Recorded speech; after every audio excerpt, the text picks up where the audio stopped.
Hi, this is the Love Your Life Show with Susie Pettit, Certified Life and Wellness Coach. Join Susie as she helps you with your wellness and mindset so you can live a life you love. Let's go, warriors! Warriors, hello and welcome to another episode with me, Susie Pettit, your Certified Life and Wellness Coach. And if you're listening to this in real time, welcome to a new year. Woo-hoo! I'm so excited for us. Truly excited. The only thing standing between you and that life you want to be living is, I hate to say it, but it's your brain. Truly.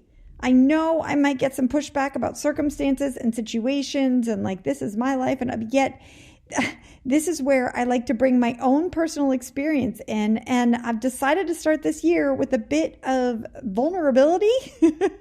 I'm a little nervous, to tell you the truth, because I want to start with a bit of a backstory of me and my life. If you're new here, we are today, this is the 230th episode. And it's been a while, episode 9 actually, since I laid out my past and my story. I've had so much growth and so many changes.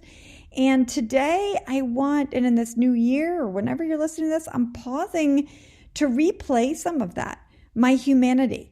I believe it is important for us all to know the humanity behind many of the people we watch and listen to on podcasts, on social media, or just that we see on the streets. Okay, our human brain likes to think that they're different than us and we couldn't have, what they're having. Okay, and yet that's not accurate and that limits us in our life. And I'm here to help you live a life you love. Okay, so today I just want to pull back the curtain a little. Like if you discovered me like from my podcast from Instagram, or started working with me from a coach as a referral from a friend in the last couple of years, what you see is quite different than what was. And while it's super helpful to see what is as inspiration, women out there just living a life they love, the last thing I want to be is on some pedestal where you think I'm different from you. Oh no, I am just as human as you. Okay. The thought that Susie's life is different, or Susie is different from you, is one of the traps our brain will serve up to us. That what she has or what others have isn't possible for us is a really toxic thought for us and limiting. Okay. It's all an option for you. And so when you look at me and see like what you see today, a physically healthy 51-year-old mother of 5 with a robust business in like just a fulfilling and loving marriage, living in my dream location, one might think that must be nice. She must be lucky. And I want to bring a dose of reality into that image, as thinking that others are lucky or different from you is not helpful. It keeps us stuck. And I just want to push rewind a little, just 10 short years ago. My reality was quite different. Okay, if you rewind 10 years, I was visualize this: a scared 41-year-old, financially bankrupt woman living in the unfinished, unheated basement of a home where she raised 3 kids, trying desperately to divorce from a man she had been married to for 19 years in a state of America, the United States of America, that considered her property of that man, with her own mother and father pledging to do whatever was needed, including pay for her then husband's legal fees. They pledged to do whatever was needed in order to convince her to stay in an unfulfilling, sad marriage. Her parents, her siblings, her husband, her in-laws joined together to try to take her kids and her finances from her. They succeeded with the finances. I've got my kids. Because of the state I lived in, and because my father and sister destroyed a document showing premarital earnings, $480,000 of my dollars went straight to my ex instead of me. Every single dollar to him, 480, almost $500,000. Also, because of the state I lived in and my parents' support of his legal fight and his lawyers, I needed to live in the unfinished, unheated basement for a year in order to hold on to custody of my kids. If I left without my kids, the court would say I abandoned my kids and I'd lose the right to see them forevermore. If I left with my kids, I would be charged with kidnapping and also lose the rights to see my kids. So unheated basement it was. Okay, those are some dark days, warriors. Okay, those look nothing like my day today that you might be seeing on my Instagram story. I was in a dark place mentally. My body was falling apart from all the stress. I was trying so hard to hold it together enough so I could still parent my 3 sons in a semi-sane state. They were living in that house. Okay, I was trying to get my business off the ground so that when I could legally move out, I would have some way to make income.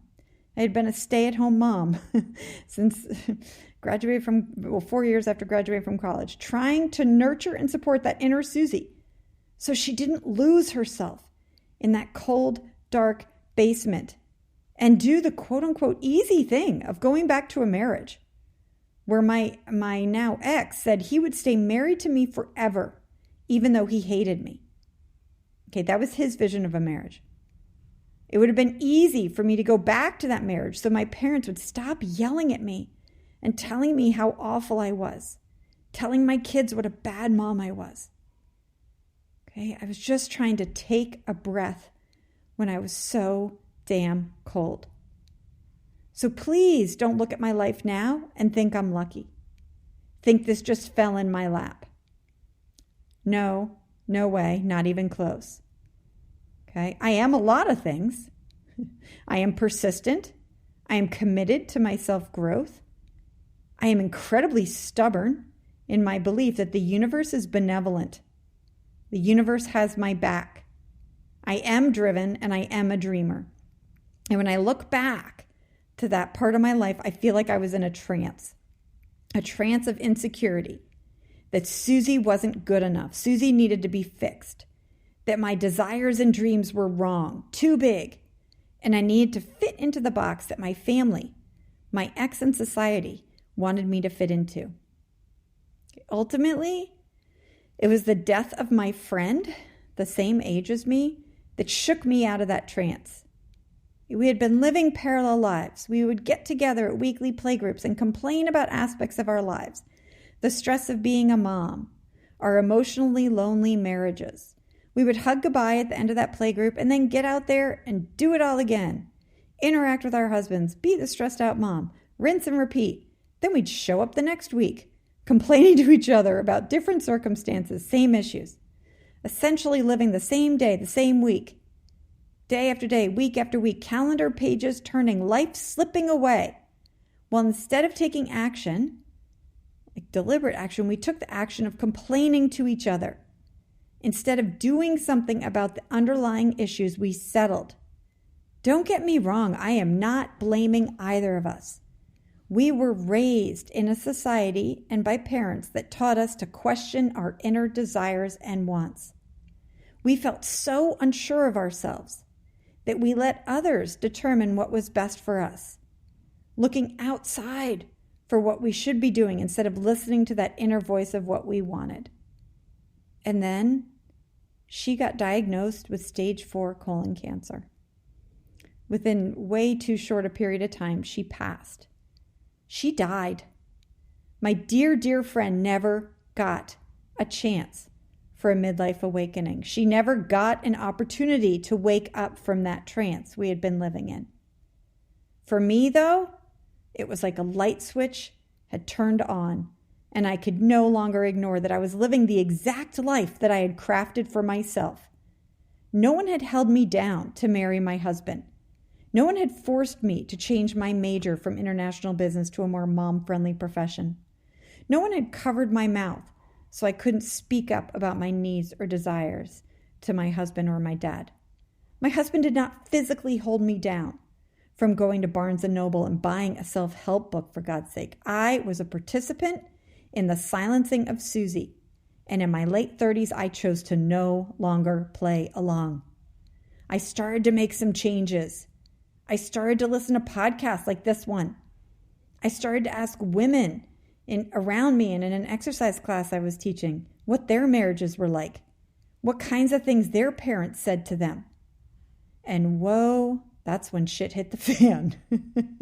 When you have spent decades of your life going along to get along, sometimes the disruption can be grand, massive. It was for me. My husband, my mom, my dad, my sisters, they did not like the new Susie. They actually said multiple times, I want the old Susie back. I remember my dad saying I should stop listening to podcasts or reading books, and if I had a question to ask him. As I tiptoed into the land of what does Susie want? What lights Susie up? It was like I slowly lit a match that just exploded all the relationships I had. Looking back now, I can see how what I was doing was super scary to the people I was in relationship with, certainly for my parents and my in-laws. If it was possible for me to make some changes and live a life I loved, then it would have been possible for them to do that also. And if they were to look at that, that would illuminate some deep regrets and disappointments they didn't want to see. So instead of inner reflection and action, they got angry and vindictive towards me, saying I was wrong. Okay. Over the course of parenting, I had sent texts to my sisters saying like, today was an awful day parenting. And I feel like such a bad mom. And I had such a tough day as a parent. Well, she turned those texts over to my ex and his lawyer to be used against me in court as evidence of my inability and disability to mother. My instability, I guess. Yep. I remember one day, that was one relationship. I remember another day when I was pulling in my driveway with a minivan full of kids, and my mother-in-law was waiting for me at my house. I was returning from the library, and she helped me get the kids and the books out of the car. And she saw that in addition to the kids' books I had also gotten a Wayne Dyer book. It actually was called Change Your Thoughts, Change Your Life. I had gotten a book for myself. And I can still remember where we were standing in the driveway, and she turned to me with this fierce look in her eyes and said I was entering dangerous territory, that my search for information was destroying her son, my kids, her family, and I was going to rot in hell.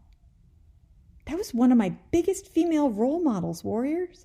Oh my gosh, and don't leave my own mother out. Not long after that Rotten Hill Library incident, my own mother was visiting and casually said we were actually having a cup of coffee after the kids were at school. And she said this all would have been easier if I had died, like my friend Chanya had. If I had died, leaving the kids without a mother, instead of having them negotiate a divorced lifestyle. She said it would be easier on her, on my dad, on my sisters, and on my kids if I was no longer alive. That's my birth mother. Oh, dear warriors, I have seen it and I have heard it. When you start doing things differently, going against the status quo, those around us who are used to us one way can be quite surprised at first. I do need to say my experiences are quite extreme. Okay, I've coached many a woman whose mothers do not wish them dead or tell them they're going to burn in hell. And yet, these are, when you start changing things in your relationships change. I am also not trying to skate over the emotional trauma that having all these foundational relationships explode at the same time caused me. Okay? And yet, those dark, cold basement days were catalysts for me to finally think something is wrong here and I need to do something different. And so it was at that time I reached out to a life coach. I had been in therapy for years, for sure, and yet I just knew something needed to be different. And I had been listening to this coach's podcast for a while, and I thought, what could it hurt? And that, dear warriors, was when it all started to change. No, we don't solve everything in one session, but boy, does life coaching draw a line in the sand to adjust a before and an after line. A line where I was no longer a victim. A line where, on the other side, anything was possible. And starting to shift the way I thought about things the things in my life started to shift. And while this is not an advertisement for you to use me as a coach, it sure as hell is a plea from one human, me, to you, another human, to get a coach. Any coach, certified by the Life Coach School. You are here to thrive. You are here to rise. You are here to listen to that inner voice and live out your dreams. If there's a voice in your head that says it's not possible, that's the voice coaching helps you with. I didn't believe something else was possible for me. And so I lived for many, many years in subpar situations because of my past, because of my surroundings. I spent 26 years with a man thinking this was as good as I deserved. Looking back at the messages I got from the emotionally immature people from my upbringing and my first marriage, it was almost cult-like. Because of their insecurity, what I read, what I wore, who I spoke to was monitored and approved. Of course, I can see that now, once I reached the age of 20, I was complicit in this. I wasn't actually chained inside or limited from purchasing a book. Though, boy, did that it feel scary and like I was. Okay, your surroundings, your early messaging, mixed with just a big old dose of low self-esteem, create some toxicity, which is why I'm passionate about what I do. Dropping podcasts like I did in December, a confidence workshop for free. This is why I do the podcast weekly at all.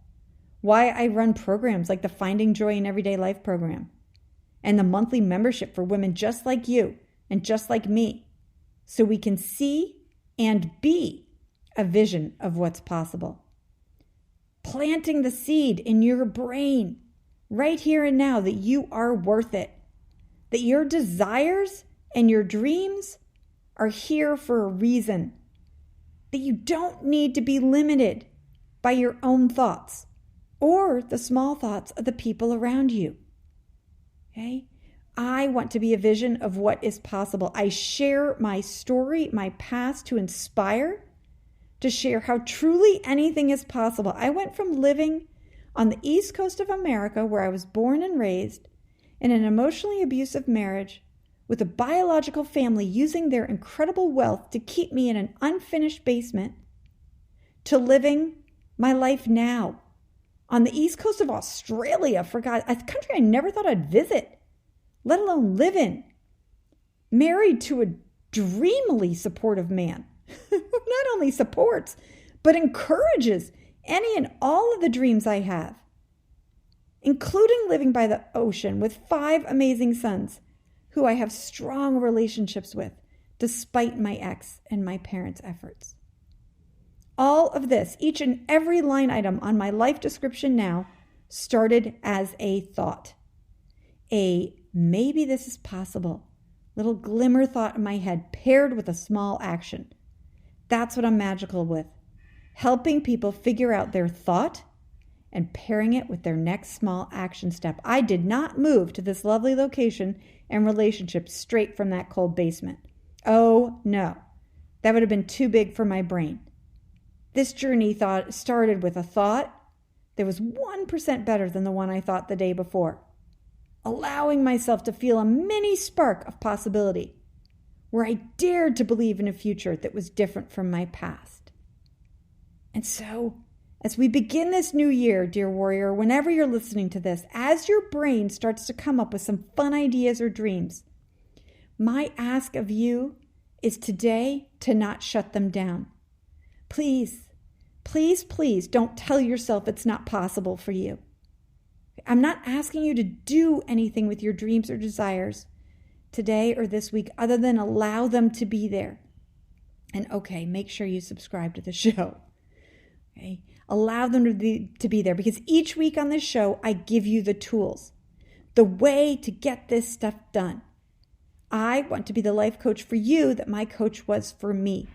Each week, for free on this show, I bring you tips and tools so you can live a life you love. Yes, I run groups and offer classes that also hold your hand as you take these baby steps forward. So start wherever you can, with a class, with a session with me, with a session with a different coach. I'll put a link to the Life Coach School Coaches in my show notes at smbwell.com/230. Okay, but I take a baby step to move out of that trance that what you have right now is enough, into the reality that you can have whatever your heart desires. Okay, whatever your heart desires. I have seen other warriors' lives change with life coaching every single day, actually, when I meet with someone. It changes with the support of someone like me, believing in someone like you, and helping to light the path so you can see the way. For today, for this week, entertain the idea that your dreams are in your heart for a reason. Okay? Let yourself dream a little. Loosen up the excuses or the restraints that your brain does, like, oh, that's not possible for you. And let yourself just imagine what life would look like 1 year, 3 years, 5 years from now. That's better than what you can even imagine. Okay? All you need to do is pretend like you're the driver of a car on a really foggy night. You've got your headlights on. And you see a little bit in front of you. Don't get too far, thinking like, oh my God, I can't see the whole path. You just need to see the next way. And the next step for you might be to just make sure you've subscribed to the show. Maybe it's sign up for a program. I just want you to stand and rest in your desires. Let them be there. Turn down the dial on limits and excuses, and turn up the dial on letting yourself dream and the big old what if it all works out better than you ever imagined. Next week, I'll give you some actionable steps. This week, open your mind, dear warrior. Yes, it is possible. I am not a special unicorn. Or you know what? Maybe I am. But if I am, then we all are. What is possible for you? What is possible for you? And what if that's possible? I'm here to tell you it is.